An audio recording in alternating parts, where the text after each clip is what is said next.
Jewelleries లో gratitude sale March 8 నుంచి 11 వరకు ఫ్లాట్ 50% ఆఫ్ ఆన్ విఏ.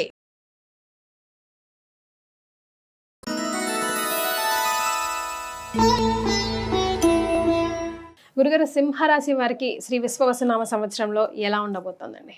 ఆదాయము వ్యయము ఈక్వల్గా ఉంటుందమ్మా. వీళ్ళకి 11 ఉంది. అబ్బా, ఎలా వస్తాయో అలా వెళ్ళిపోతాయి. అంటే ఇక్కడ రెండు రకాలుగా మనం ఇప్పుడు కూడా పాజిటివ్ థింకింగ్, నెగిటివ్ థింకింగ్ ఇక్కడే అర్థం చేసుకోవాలి. ఎలా అంటే ఇప్పుడు చాలామంది ఏమంటారంటే వాళ్ళకి ఉదాహరణకి ఒక 50,000 సంపాదిస్తున్నాం, 50,000 ఖర్చు ఉందండి, అసలు రూపాయి మిగలట్లేదు అనుకుంటే మనం బాధలో ఉంటాం. అమ్మయ్య, నాకు ఎంత ఖర్చు ఉందో అన్ని డబ్బులు పర్ఫెక్ట్గా నాకు భగవంతుడు ఇస్తున్నాడు, ఐఎమ్ వెరీ హ్యాపీ అనుకుంటే చాలా హ్యాపీగా ఉంటుంది. ఓకే, సో ఇక్కడ ఏంటంటే జరుగుతున్న విషయం ఏంటంటే చాలామంది అంటే అది సేవింగ్ చేసుకోవాలని ఉంటుంది, నాలో డబ్బులు మిగులాలని ఉంటుంది, కానీ ఎలా వచ్చిన డబ్బులు అలా పోతున్నాయని చాలామంది బాధపడుతుంటారు. అలాంటప్పుడు నాలో డబ్బులు మీకు మిగలాలి అంటే లలితా సహస్రనామాల్లో ఓం సంపత్కరీ సమారూఢ సింధుర వ్రజ సేవితాయే నమః, ఫైనాన్షియల్గా గ్రోత్ పెరుగుతుంది. ఇక రాజ్యపూజ్య అవమానం కనుక తీసుకుంటే 3, 6గా ఉంది. అంటే 3 మెచ్చుకునే వాళ్ళ సంఖ్య 3 ఉంటే అవమానించే వాళ్ళ సంఖ్య 6గా ఉంది.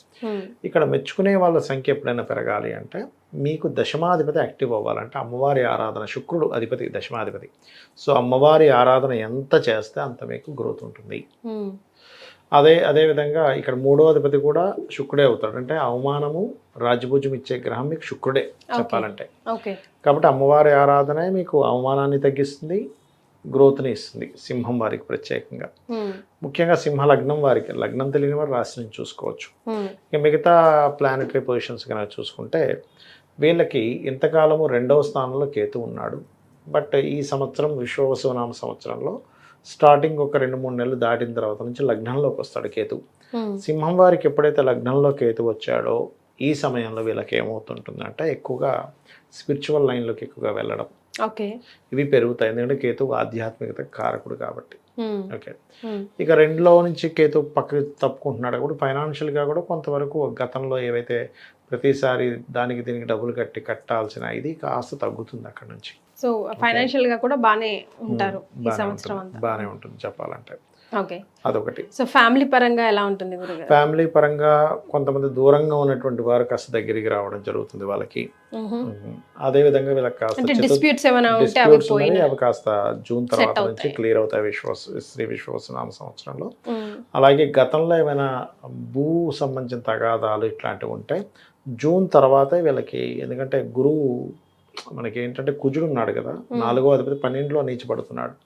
12లో నీచపడ్డందుకు పర్టికులర్గా 12వ స్థానం అనేది వివాహ జీవిత స్థానం అవుతుంది.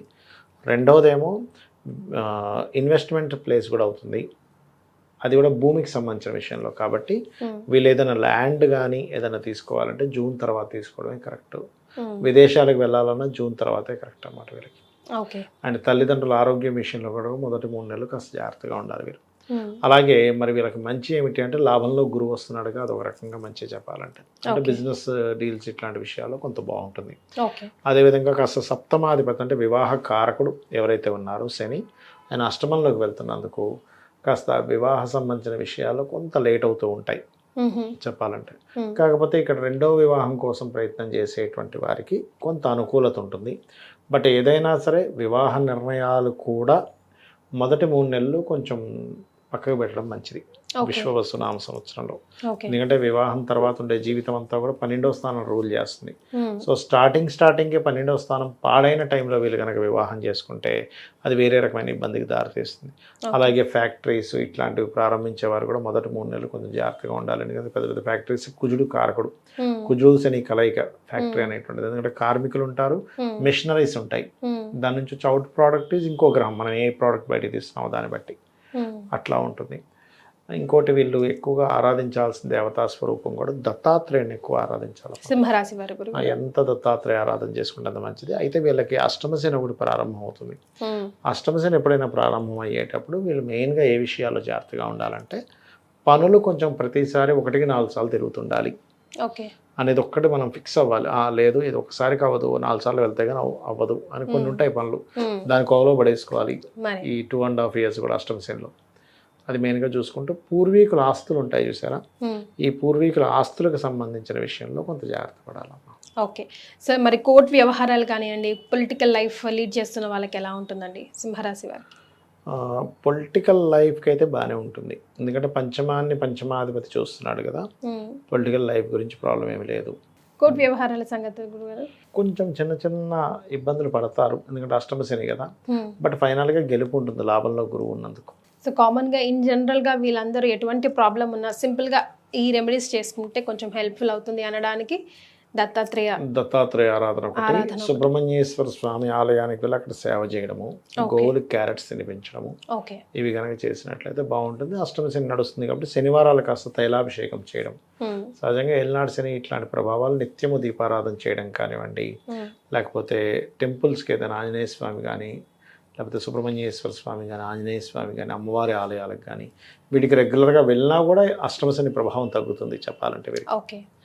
ఎస్. సో చిన్న చిన్నవే అండి, మనం లైఫ్ స్టైల్లో ఇమిడ్చుకుంటే కనుక మనకు తెలియకుండానే ఆ కొండంతలో పోయేది గోరంతలో వెళ్ళిపోతుంది కదా గురుగారు. చాలా సంతోషం అండి, ధన్యవాదాలు. శ్రీమాత్రే నమః. శ్రీమాత్రే నమః.